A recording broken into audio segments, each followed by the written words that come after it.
假如你每天开车只有几公里的，建议你呢最好把这段的视频呢给它看完来。先举个例子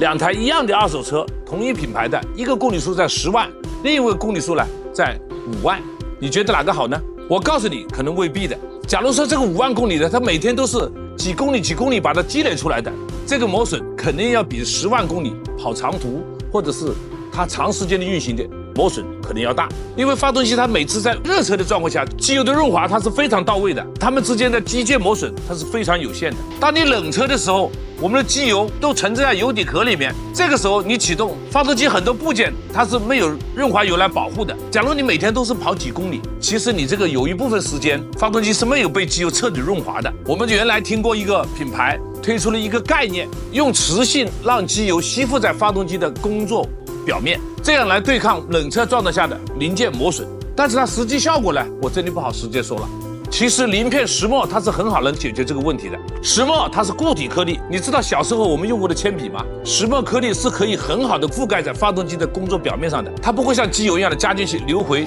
油底壳里面去。所以石墨的润滑保护它是不怕处在冷车状态下的，而且它这个是可以明显的降低发动机的声音的，因为它可以填补我们的磨损间隙。假如你的车每天都跑短途的，不妨听老黄一句劝。